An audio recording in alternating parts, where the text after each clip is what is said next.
Alright guys, welcome to another amazing tutorial, and in this lesson we're going to start talking about colors. Because in the last tutorial, I believe, whenever we drew these shapes we just got plain gray and black, and those aren't bad colors, but I think we can take it up a little bit. So what I want to do is I want to show you guys how to change the color for both the outline, which we call the stroke, and also the solid shapes, which are basically the fill color. So let's go ahead and change the outline first. Now go ahead and access your canvas, and what we want to do is, well, let me see, let me think about this. Let's go ahead and change the fill color. In other words, the color that's going to be pretty much in these solid shapes like this one right here. So in order to access that, we need to access a property called the fill style.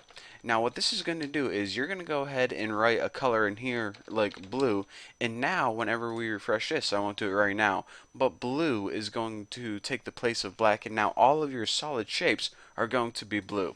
So along those same lines, if we just go ahead and copy this and alter this property slightly, instead of fill style, we also have access to the stroke style.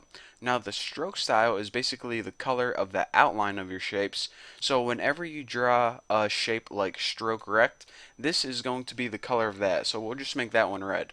So if we go ahead and save this and refresh it, we now get a nice red stroke on our stroke shape and our nice blue fill whenever we made this fill rect right here.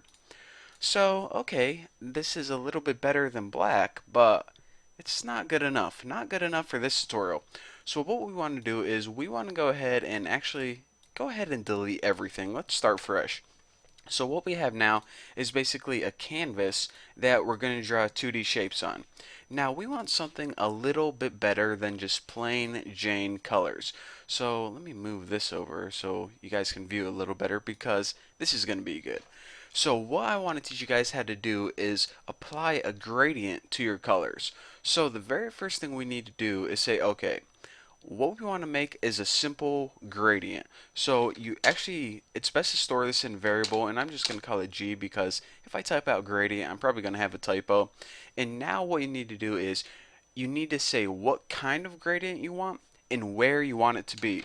So of course we want it to be on the canvas, and we just want to create a linear, definitely spelled that wrong, linear gradient. I believe that's how you spell it. I'll find out later on if I have some errors.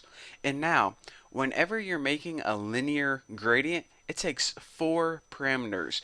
The first parameter is the x start value. According to the x value, where do you want it to begin? At 0. We want it to begin in the top left, so I'm just going to put 0, 0 for the top left. And now you need to write, where do you want this gradient to stop? In other words, where a gradient is basically like a fade, one color to another color. So we just say we want this to go from 0, 0 to 100, 100. If we put it like 1,000, 1,000, then it would fade all the way like this. But 100, 100, we're just only going to make shapes in the top left. So our gradient's only going to be 100 by 100, like that. So that is the 4 parameters: the x and y value of where you want it to start, and the x and y value of where you want your gradient to stop fading. So now what we need to do is we need to say, okay, we got something that fades, but we don't have any colors yet. So what you do is whenever you want to add a color to your gradient, you put something called a color stop in. So for that gradient we just made, we want to add a color stop. Now, this takes 2 parameters. The first parameter is basically where do you want to add this color, and that takes any value from 0 to 1. So I'm just going to go ahead and write 0.0 so you guys remember. You can typically write things like 0.4, 0.6, 1.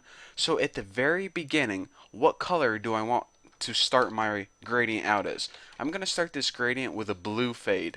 And now what I'm going to do is, remember, this method right here, this function, takes 2 parameters, from 0 to 1. So if we fade one color starting at 0 and we fade another color like red at 1, it's going to start at the very beginning and fade to the very end. So it's going to start at blue and it's going to fade to red.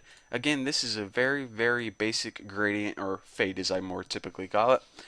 So now we say, okay, we have a gradient variable that starts blue at the very beginning, and eventually it's going to end up red at the very end. However, we didn't make it any fill style yet, because remember, we need to give the canvas a fill style and maybe a stroke style if we want to. So what we're going to do is utilize what we just learned about 3 minutes ago and add a fill style to this canvas.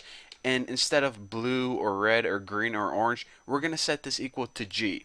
Now, whenever we draw any shapes that would typically just be a solid color, instead of that solid color, it's going to utilize this gradient, which is a gradient that fades from blue to red. So now the only thing we're missing is, okay, we got a canvas, a gradient, and we're telling it what color to fill shapes. Well, we actually need a shape now. So let's go ahead and hit canvas, and we'll just make a rectangle, simple rectangle. And again, what we need to do is give the start position and the size of that rectangle. And I'm just going to make this, let's just make a basic square. 100 by 100 starts at 0, 0, aka the top left. So now if I go ahead and refresh this, check it out. I got a simple square that starts in the top left, and I made that right here. Starts X position, Y position, and this is the size of it. And basically my gradient at the very beginning at 0, it starts at blue, and at 100%, in other words 1, it goes to red. So if you were to add another color here, let me just go ahead and add something like 0.5 and make it green. Maybe this will demonstrate a little bit better what's going on. We add another color here at 0.5, and just think of these as like percentages. This means 50%. And since our gradient goes from right here to right here, 50% is right around there. So that might be a little easier to see what's going on when they added that green color. It doesn't look the prettiest, but you know, for demonstration purposes, it'll do.